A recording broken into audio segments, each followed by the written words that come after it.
Hey, I'm Steve Young. You're watching Bay Area Sports Wrap. Here, they can just run some basic execution. De'Ami Brown with his speed on the cross. Brown runs into DeJean. Ball is out. Eagles recover. Design run. Hurts. Delay. Hurts. In. Touchdown, Eagles.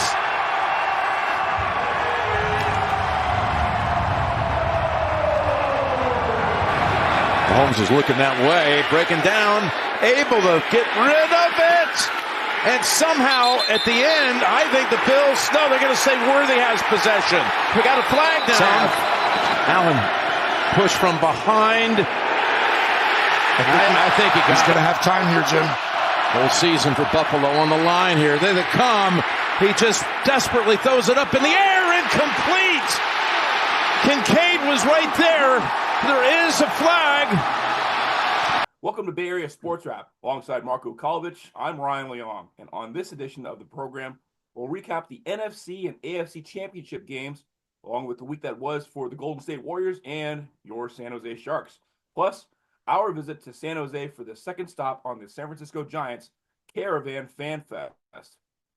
First up, the outcome I kind of expected, an upstart Washington team against the powerhouse of the NFC, as the Eagles dominated in a 55-23 blowout. It was a 2-point game, 14-12, Philly leading midway through the second quarter, but then the Eagles scored 13 points to take a 27-15 advantage at the half and run away with it after the break. Marco, your takeaways from the game. Yeah, you look at the way this game started.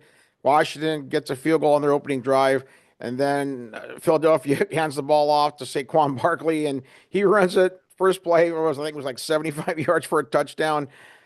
And, that was a microcosm of what was going to happen in that game.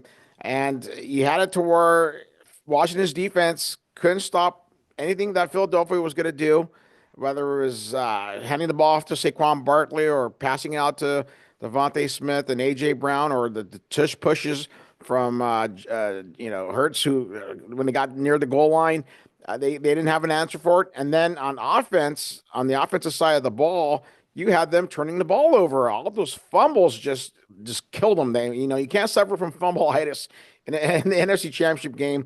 And that really came back to bite them in the ass and allowed really Philadelphia to run away with this in a blowout. 55 points, man. Wow. That's embarrassing that Washington gave up. And again, I know the offense is responsible for 21 of those points, but still, it was a contest where, really at halftime, I really thought the game was over then. Even though I know it's in the third quarter, they had a chance to get within, I think 5. If they had scored a touchdown, they were down by 12 at that point. But then you had the fumble on the reception there, where his guy slides down and tries to get up, and he gets stripped, and that was it. Once Philadelphia scored on that to make it 34-15, the game was over. So you just look at that Philadelphia, they were really, quietly the best, ended up being the best team in the NFC. Whenever, everyone was talking about the Lions and this and that, and they're 15-2, and they had all the headlines this year, and a lot of people were questioning, Philly and Jalen Hurts and whether this team could compete and get to a Super Bowl again, and all these questions coming into the playoffs, but they answered every single one of them, and now they're going back to the Super Bowl in New Orleans there, and congratulations to them in winning the NFC. No, no question. I mean, I didn't really get a chance to watch this game. I was busy at a Star Trek convention. So I enjoyed doing that. But I did actually get back in time to watch the Bills Chiefs game, which we'll get to in a second here. And I mean, obviously that to me was going to be the better game anyway. So how many times have the Bills and the Chiefs played each other now in the playoffs? I think this is the third time. I think the last 2 times they met was in the AFC divisional playoffs, I believe. And Kansas City, of course, has won every single time. And I think they had the stat at the end of the game that you showed me that Buffalo's lost 8 straight road games in the playoffs. And the way this, it was going to come down to basically whoever had the ball last. And, credit Steve Spagnuolo, the defensive coordinator for Kansas City, for blitzing Josh Allen on that last drive to get the ball out of his hands and made sure that nobody caught it, and allowed Kermit the Frog, aka Patrick Mahomes, there to run out the clock and get their third consecutive AFC championship and now have their third trip in a row to the Super Bowl. And there were some questionable calls again in that game. That one ball that was thrown down the field looked like it was an interception by the Bills, but they gave it to Worthy. And really, that should have just been incomplete because the ball hit the ground when both those guys went to the ground fighting for it. And again, it's one of those calls that Casey got, and there was a few holding calls that weren't called on Casey. So, it is what it is. And we're getting a second helping of Kansas City and Philadelphia in the Super Bowl, and that's not one helping I care to have again. No question, Marco. I couldn't agree more. I don't know if whatever you're talking. I decided to do a quick change there, and so while you're probably looking at my Captain Kirk T-shirt, I switched from the former Washington Redskins jacket to the Buffalo Bills jacket that I'm sporting, and I'll show you the back of the jackets. They both have pretty cool stuff on both these jackets. So yeah, in homage to the Bills, I'm wearing the Bills jacket right now as we talk about their game. I just thought from what I was watching, and I know that of course the refs are definitely on the side of the Chiefs, and yep, sure enough, the penalties were pretty even, but they did get more yards. Was it 5 penalties for KC and 6 for Buffalo? It looked like. Right, I believe so. Yeah, but I will say this: from what I was watching in the game, I don't think that that the Bills played very good defense. Their defense was okay, and it kind of indicates that from the score. Is the way I look at football. I'm not sure about you, Marco, but here's how I look at football. If you're a team that can give up under 30 points, you got good defense. If you're giving up somewhere in the 30s, your defense is average, and if you're giving up 40 points or more, your defense sucks. Yeah, that's true. Especially if you can hold a team to like 25 points or under. If your defense is 25 points or less, then you got good defense for the NFL, in my opinion. No, and that's true. And you look at the way Buffalo has their defense has given up a lot of points throughout the season. I mean, they gave up 42 to Detroit in that Sunday night game, and it was one of those where Buffalo's basically always had to outscore their opponent to win. They didn't have a defense that was able to make a critical stop when they needed to, and they didn't get that today against Kansas City. You had Patrick Mahomes running all over the place. Instead of using his arms, he used his legs. He scored 2 touchdowns running the ball. But then when he had to, he made the plays when he needed to by again using his legs, where he would fake like he was throwing it, or if he did throw it, he would get right up to the line of scrimmage and then find one of his receivers wide open. So. Buffalo, that's what to me there's been their Achilles heel. Why they have not made it to the Super Bowl, despite having one of the best offenses in the league and a quarterback who could get himself an MVP award every year in Josh Allen. They had one of the best running backs this season, James Cook. I believe he led all running backs in rushing touchdowns this year. So yeah, and their wide receivers weren't any known names, but they played well this year. And, when your offense is scoring over 30 points and you still lose the game, that just tells you, man, they need to go out and spend money in this offseason on acquiring really good defensive free agents. Because, you're not going to do it through the draft, at least not this year. And so if they are serious about wanting to get to the Super Bowl and finally get past Patrick Mahomes and the Kansas City Chiefs and Andy Reid and all that, they got to spend money on the defensive side of the ball. They got to get guys who can pressure the quarterback. They got to get safeties and cornerbacks who can cover guys down the field, because I know they got beat a lot down the field this year. And just you saw that in the game today. And so, yeah, it's disappointing because I really was cheering for Buffalo. I think we both were. And, it's funny. I was talking to the Barracuda when I did the Barracuda game this weekend. And, yesterday I was talking to their captain, Andrew Portolowski, who's from upper state New York. And he was, all mad that they had to play the game the same time that the Bills Chiefs game was going on. And I said, I'll be rooting for them. And he's like, well, I hope the whole Bay Area is rooting for the Chiefs. And I'm sure they were today. But, you just look at the way, again, their defense is such a liability out there for them that it's no wonder why they're not going to a Super Bowl since the 90s. Yeah, and I mean, of course, the one thing that Raiders and Niners fans can both agree on is they both hate the Chiefs. I mean, of course, the Raiders, their rivalry goes way back to the start of the AFL, the American Football League, back in 1960. Although I guess the rivalry really probably picked up in probably the mid to late 60s. Yeah. When they became the Chiefs, right? Because initially they were in Dallas. They were called the Dallas Texans. That's correct. Trivia for football folks out there. Maybe That's true. That don't know about the history of the AFL, but I mean, I'll give the Chiefs credit though. I mean, they're definitely the class of the AFC, no matter how you look at it. But I did enjoy listening to watching the post game show, and I love how some people become pundits. Namely Nate Burleson, who's like, the guy's on everything for CBS. My God, that guy can't. He's become like the new Ryan Seacrest. He's on everything now. He's even hosting Hollywood Squares. He's doing this show, that show.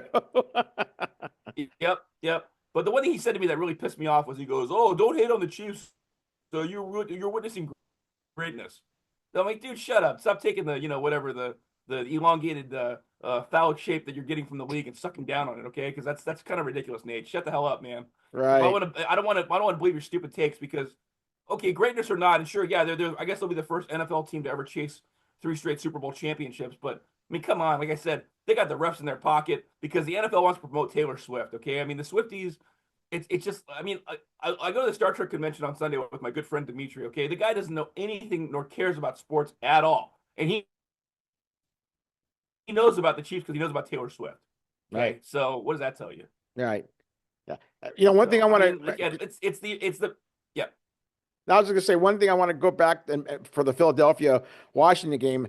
There was one sequence when their safety Frankie Lavu just kept jumping over the line of scrimmage when the Eagles were down there at the goal line trying to do a tush push, and he was trying to time it, and for 2 consecutive plays in a row, he mistimed it and flew off sides, literally flew off sides, trying to hit Jalen Hurts, and it was pretty funny just watching that. And then they did a 3rd consecutive offsides when they got the lineman guys to move, and that just goes to show you what kind of day it was for Washington.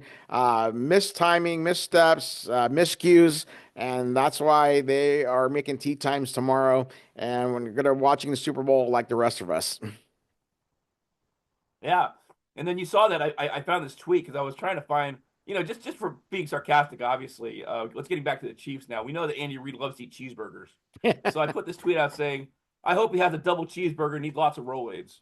Because I know he's a good guy, but I'm just like, I'm so sick of the Chiefs. And then, of course, I'm like, well, if I'm going to talk food here, and I just decided to Google, what's Sean McDermott's favorite food? And so I found out on a tweet that he likes a place called Bar Bill. And I guess it's a place that is in the East New York, Aurora area that makes, like, I don't know, probably killer buffalo wings and some other food, and says when he has a chance he goes and takes his family there. So I said in the tweet that accompanied the graphic from CBS saying he's going to need a lot of Bar Bill to get over the loss, because I put it next to that graphic where it says that the Bills have lost 8 straight road playoff games.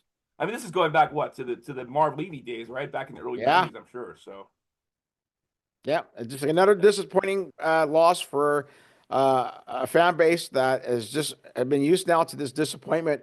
Yeah, for the last 40 years now. So, let's see, going back to the Super Bowl, about 35 years, right? 1990. Yeah, right? so I mean, at least 35. Yeah, 91, 92. Yeah. So was it Scott Norwood? Was that right? Was he the kicker that missed? Yeah. That was the first one against the Giants. Yeah. So disappointing, man. I mean, I just feel for. Yeah, I just feel for that franchise because, like I said, they got the fan base the Raiders always wanted to be, and they would have been if Al Davis and Mark Davis didn't decide to go moving their teams all over the different parts of the country. So right. Because I think Bills fans honestly have just a really diehard fan base, and I mean that really makes up their entire city. Because what the heck's in Buffalo besides Buffalo wings and the Buffalo Bills, Right. It's the Bills Mafia. So they make that whole entire area. So, I'm sure they're crying in their Buffalo wings tonight, and I'm sure it's more than just that. But it is what it is now. Okay, I mean, they had this was their time, their moment to upend the Chiefs and go to the Super Bowl, and they did not do it. So, another year of what if, Exactly. It's been fun. I mean, the boys are super fun to be around with, and just to work with them. I think I've been impressed by the way that everybody treats everybody, and I think the people that this organization hired like great people. They treat everybody great, and I think I've been impressed the most by how they treat people in the conference. I think there's a lot more I can do, and I want to be a part of the rotation. I mean, I don't care where I'm pitching, but rotation is definitely the goal. Well, let's move on to what we did on Saturday. We, you, me, and our new colleague Hassani Grayson decided to make a visit down to San Jose. I do know the way to San Jose, by the way, but I'm pumped. Yes, you do. The famous Dionne Warwick song, which I chose for our photo slideshow that I picked from all the images I got at FanFest. And I got a chance to do a little interview with Willie Adames, which we've got here on our YouTube channel for you to check out. And we also got a chance to talk to Landon Roop, who's a reliever / starting pitcher. And I enjoyed it, even though I know we didn't get a lot of time. And I know that's usually how those FanFest media availabilities go. The cool thing is we at least got a chance to talk to, I think, two of the best guys that day that were available for interviews. Yeah, definitely. Willie Adames, very nice, very humble guy. Despite being a very good Major League Baseball player, he doesn't come off like he's cocky or arrogant, like some players who have his stats can be. And so it was really nice finally meeting him and getting a few minutes of his time. And, he basically was happy to be a San Francisco Giant, and he's looking forward to exploring the city of San Francisco, as you asked him. And I like that they signed this guy, because I think he will be a good addition to this team. Hopefully he'll provide some leadership as well for some of these younger guys.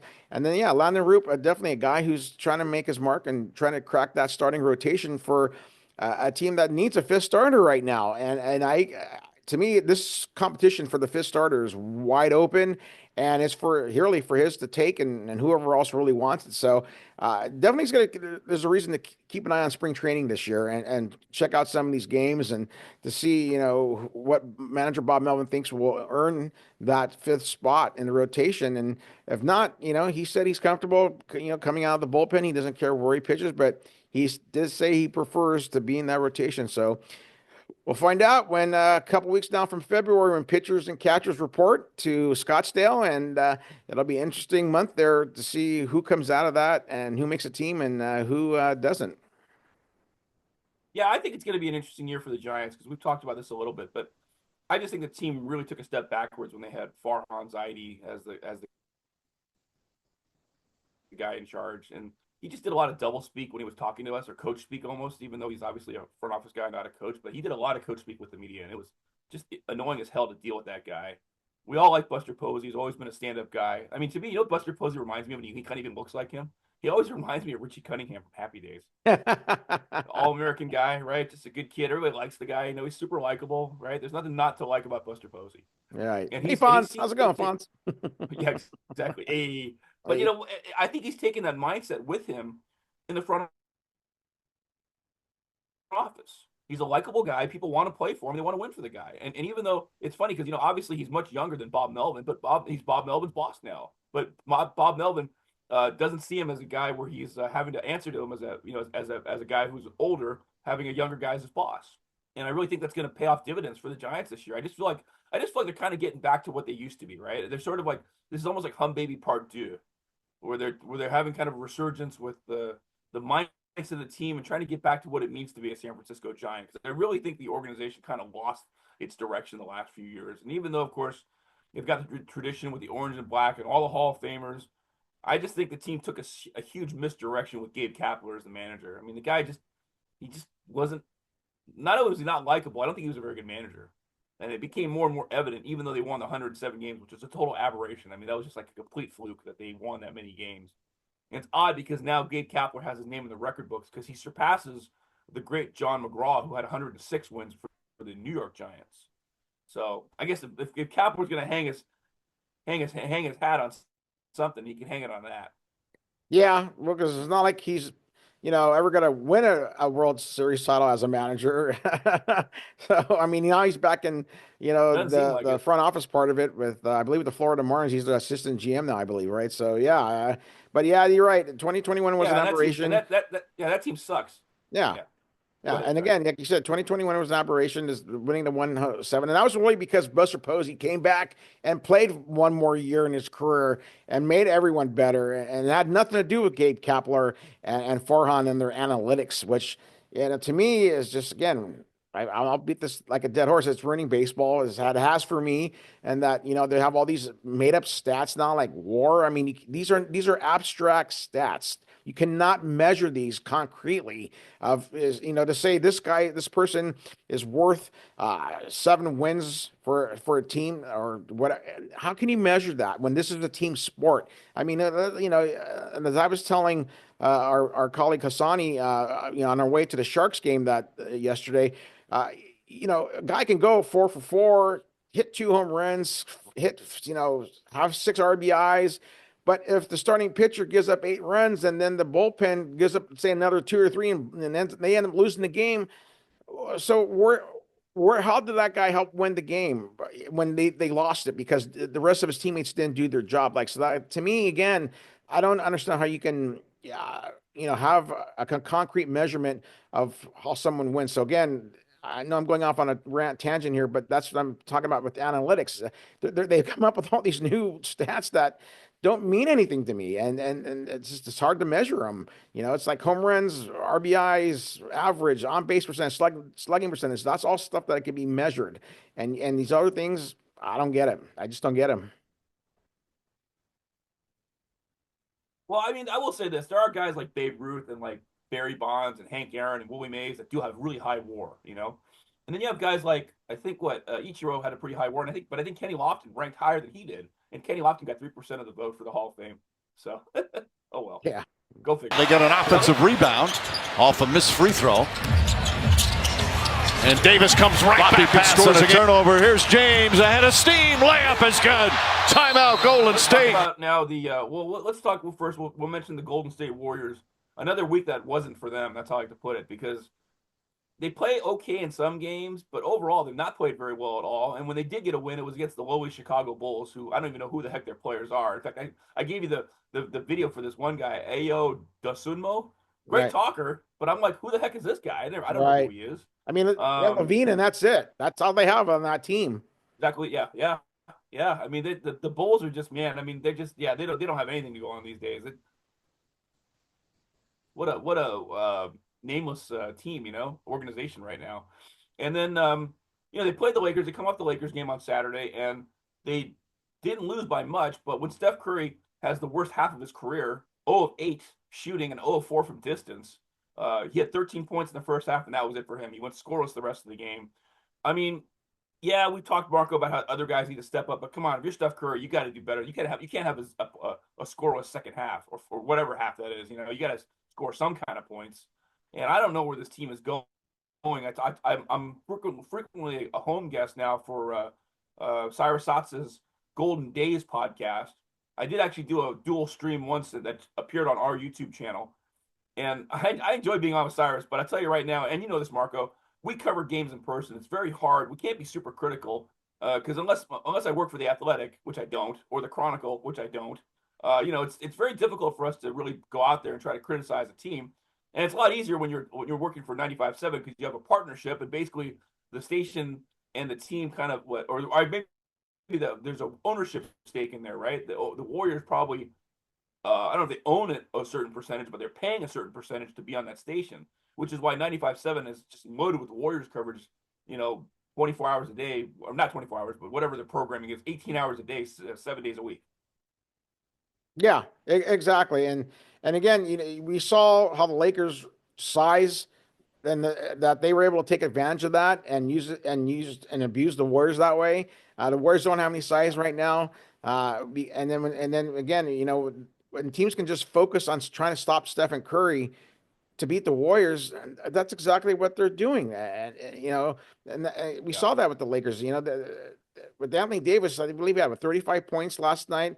They couldn't stop him. He was doing whatever he wanted, whether he was scoring from the inside or hitting his mid-range jumper. And then, of course, he's getting fouled, so now he's on the free throw line. LeBron had over 20 points yesterday.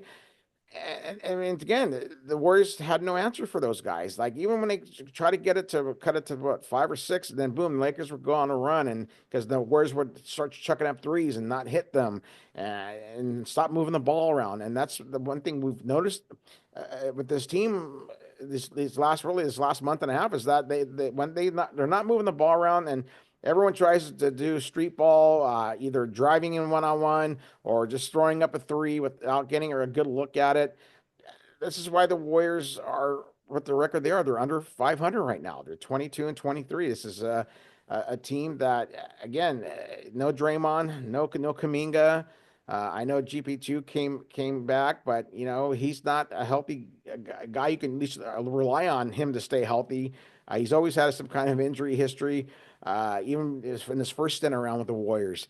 So, Andrew Wiggins is still, again, not being consistent, and Buddy Hield, again, not consistent, unless he's missing threes. Hield's terrible. Playing defense. So, yeah, it's rough to watch this team right now because, when Steph Curry goes out of the game, and then if he actually happens to be human one night, like last night, and not be able to score, there's no other person to help him out, and that's the sad part right now with this team. No. Yeah, the nickname for Buddy Hield when he makes baskets is Buddy Buckets, but you know what he is when he misses, right? What? Buddy Bricks. Yeah. Buddy Bricks. You can't argue that one. Made that up. I like that. Nope, seriously. Can't argue it. He's really struggled, man. Although sometimes he doesn't even hit the rim. I've seen him. I think one time he took a shot where he actually threw up a straight air ball. Yeah.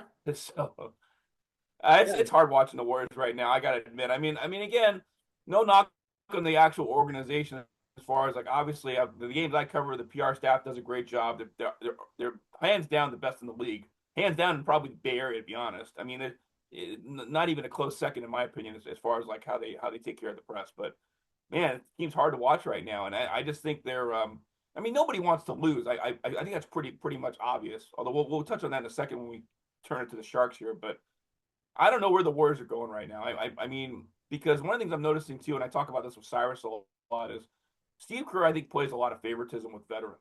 He wasn't always like that, but I would say in the last 3 or 4 years, he's become a veterans coach. And he likes to coach certain guys. But then there's other guys like Kevon Looney, who to me has become the next Andres Biedrins. Because Andres Biedrins came out like wildfire, and he was a great player. And Kevon Looney was kind of like that too, and now Looney's terrible. I mean, he played a game where I think he didn't have anything. A couple of rebounds, no points, minus net rating. He just, he was invisible last night. Right. And see, it's good that you mentioned about Kerr and the veterans. Now, when you go back to the championship years, you got to realize that Bob Myers, when he was control of the team before he left, was able to supply Steve Kerr with very good veterans that would come off the bench, and Andre Iguodala, the Porters, Barbosas, guys who were able to know their role and go in there and keep the momentum going. And, and that's why, Steve Kerr never needed to worry about having the rookies perform or the young players do well, because he always had a veteran bench to go along with Curry, Thompson, and Draymond. And so this is, to me, he's having to now accept that he has to play guys like Moody and Post and all these guys, and Guy Santos, because right now he's forced to do it because of the injuries. But I think because of that, though, this is slowly getting him away from I just got to play the veterans, 35, 40 minutes a game. So I like that, even despite them losing and not playing good basketball, we're seeing some of these guys like the Santoses and Post get minutes and earn them, and Moody finally getting, some minutes that are not garbage time minutes that he's gotten in the beginning of the year, whenever the Warriors were either being blown out or they were blowing someone out. And it's good because they're going to need that going forward if they want to make some kind of playoff push, to get these guys the experience they've been getting these last few weeks here. Yeah, I agree. I mean, it's too bad because I think Moses is having some of the struggles, but it's hard though when he's basically been a bench player who's been sitting a lot when he should have been playing. Like what we've been saying, and of course Cyrus Satsas has been saying for years, at least the last 2 years, questioning why Moses doesn't get more minutes. And I even asked Steve Kerr once in a pregame, why isn't he getting more minutes? And basically, I think Kerr's answer was still like, he plays who he thinks, can fit into the rotation or whatever, because he's got a log jam of people to go through, but not as much anymore since so many guys are hurt. And that's the only reason why, like you said, you're seeing Moses play some actual minutes that aren't garbage time. CC, but he boots his shot. Here's Greer on a break, and he scores. 5-hole through the wickets on Georgiev. Do more than just watch the highlights, because often some of the wonderful things Macklin does don't end up on the highlights. There's one that will. Another goal for Florida, and that's 6 for them now. 6-2 Florida Panther lead as the defending Stanley Cup champions are flexing their championship pedigree for sure. There's a save by Askarov, but the rebound goes in. Sam Reinhart, that's his 29th of the year. And another one for the Panthers. Enough on the Warriors. Let's focus now on the Sharks. Marco, you and Hassani had a chance to see arguably one of the worst losses in Sharks' recent memory as they played the defending Stanley Cup Florida Panthers and got bludgeoned 7-2, highlighted or lowlighted by giving up 4 goals in the second period. Your takeaways from what I saw afterwards, and pretty ugly game. Yeah, it's funny. Most people are not even going to remember that the Sharks had a 2-1 lead in that game in the first period. The first goal that they gave up was just a bad turnover by Mark Edward Vlasic, who was trying to make this blind pass out of his own zone, and I believe it was Greer who got the puck and just blasted it past Askarov, and or I think it was Georgiev who started the game. But yeah, so. And then, they respond by getting 2 goals in 32 seconds, and they get the momentum, but then they give up those 2 late goals in the first period to go down 3-2 into heading into the first intermission. And I think that maybe just killed a little bit of their at least the wind in their sails, because they came out so flat in the second. It was embarrassing to watch how they were letting Florida just do whatever they wanted. Florida was pretty much toying with them after halfway through that period. And so, yeah, I just look at that way they played that game. I'm podcasting. What's that? Marco, you got to have to edit here. You got to cut out it. My mom walked in. Oh. Sorry, we'll have to edit this. Okay. So go back to what you're saying. All right. Yeah, it was. So again, you look at the way the second period came, and they had no actually momentum whatsoever. They came out so flat that Florida just toyed with them in that second period and did whatever they wanted, and they got 4 goals, and it could have been more. Askarov comes in relief for Georgiev, and still they left both goaltenders hung out to dry. And Tyler Toffoli and both Jake Wallman, after the game in their post-game pressers, said the exact same thing. And I pretty much was asking them and head coach Ryan Warsofsky if this was the low point of the season, because, before this game, they were actually in, even though they were losing, they were pretty much in every game. They just weren't able to either get that tying goal or what have you, or they were giving up leads. But this one was just brutal. And I know it's a Stanley Cup champions. The Florida Panthers, look, they're a really good team. They're going to go back to the playoffs. They're probably going to end up, getting to the conference finals in the East again. That's just how good they are. They got a great goaltender in Bobrovsky.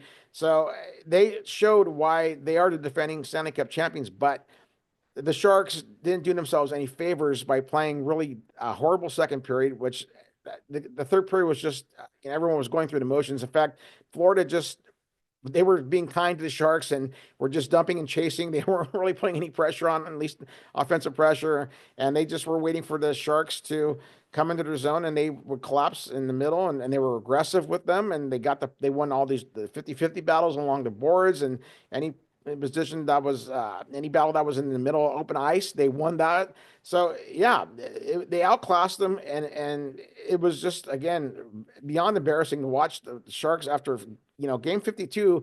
These performances should not be happening. I don't care how many young guys they got on the team. It was the veterans that played absolutely horrible in that defensively. Everyone on the defense was just god awful, allowing Florida to do whatever they want. And going forward, they got to learn from this. They cannot allow this to happen again. Yeah, I mean, I was going to say that, even though I know he works with a team now, Brody Brazil has been doing these recaps after every game on YouTube, and he's doing a great job. And basically, even he didn't mince any words about it. I mean, the Sharks are just, I don't even know how to describe what they're doing, because they're struggling differently than they did last year. I mean, last year, David Quinn lost the room, and they just didn't respond, and the guys basically were going through the motions. Now, I'm not sure what they're doing. I don't know why this team is playing as badly as it did, but it really came to a head yesterday, right? Because the other games, as you know, Marco, the Sharks will go into the third period with like a 3-2 lead or a 2-1 lead, and then they'll lose the third period. But this game was just, I mean, I'm going to just say it, they flat out shit the bed. I don't know how you do that, and where you think this team is going, because I know it's tough for a first year coach in Ryan Warsofsky, but he is not doing a good job at this point. I don't know how you fix it, but I mean, the blame goes on him. He's the coach. Yeah, it's true. And he goes and says, we have to get better. We have to get better. But he's really been sounding like a broken record for this last month about that. And look, the trade deadline's coming up, and I got a feeling they're going to move some of the current players they have on the team, like Nico Sturm, Mikael Granlund. I could definitely see GM Mike Grier moving those guys and getting to the point where he's going to have some more draft capital and free up some more cap room for next season, and then bring up all the kids from the Barracuda. Yeah, you're looking at Ethan Cardwell. He had a goal today in their 4-2 win. In fact, the Barracuda was the only Barry team to win this week, and he's playing well. You have Daniel Gushchin. He has scored a goal. He's been playing well. So there's guys that I think are ready on the Barracuda to come up and show what they can do. And I believe that's going to happen once the trade deadline passes, and some of those veterans that are on this team that are going to be unrestricted free agents at the end of the season will be moved for that. Again, how much draft capital or how much money Mike Grier can free up remains to be seen. We'll find out, I guess, that trade deadline day. But going forward, Ryan Warsofsky, I mean, he needs to get these. I don't know if he doesn't seem like he's a yeller and a screamer. And I think there's times when that just happens to happen. I know it's a different era now of athlete, and you can't really do that. But I think there's times when you just need to do that and kind of explode and just change the mindset a little bit, and because I'm old school, all the coaches I ever had they were total jerks and assholes and were yellers and screamers and, kept us on our toes. And I just don't see that happening with this team, with the Sharks right now, under his leadership. So we'll see what happens. There's, they're gonna head into the Four Nations break after this next week coming up. They got 3 more games at home, and so we'll see what happens. Or actually 4 more, including tomorrow against Pittsburgh. But then, this has been rough to watch for them. Yeah, I forget the name of the show, but they used to have that program where they would do the behind the scenes for the coaches, and they used to profile both Bruce Boudreau and John Tortorella, and those guys are screamers, man. In fact, Boudreau, man, his name should be Bruce F. Boudreau. Because everything is F this, F that, F, and he's screaming and yelling. Yeah. Tortorella too, man. Torch does not screw around. Okay, we know that. We interviewed the guy.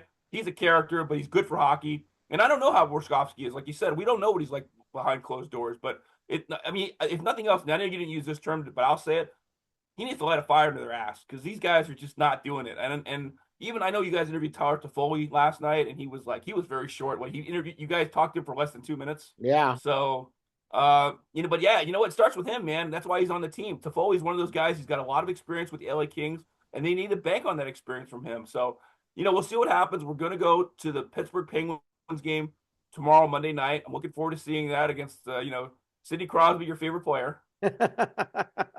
Yeah. Yeah. Won't say why, but we know why. What though? I'll give Sidney credit. He's really cool with the media. And I've dealt with him a couple of times, and he's always answered my questions professionally. So as much as we know why the reason, I don't care for the guy. He actually is decent in post game. So I can't. No, he's the face. He's the face of the NHL still for you. Right. He really is. Alex Ovechkin are still the face of the NHL for obvious reasons. So right. We'll look forward to that. And I think I got a few Warriors games, including one on my birthday against the Utah Jazz on Tuesday. Then the Warriors played the Oklahoma City Thunder on Wednesday, so that's going to be a tough back-to-back. Closing out the week on Friday at home against the Phoenix Suns, and I know you Marco, will be going to some of the days at the AT&T Pebble Beach Pro-Am. I hope you and Andy will enjoy yourselves there. And yeah, we'll have another recap Bay Area Sports Wrap hopefully next Sunday. And until then, this has been Bay Area Sports Wrap with Marco Kolovich and Ryan Leong. Yep. Don't forget to please like and subscribe to our YouTube channel, as we always appreciate that. Hi, I'm Gary Gerald. I'm proud to have been with the Sacramento Kings organization as a broadcaster for 40 years. And I'd like to encourage you to become familiar with Bay Area Sports Wrap. Give them a like, subscribe to their YouTube channel. I don't think you'll regret it.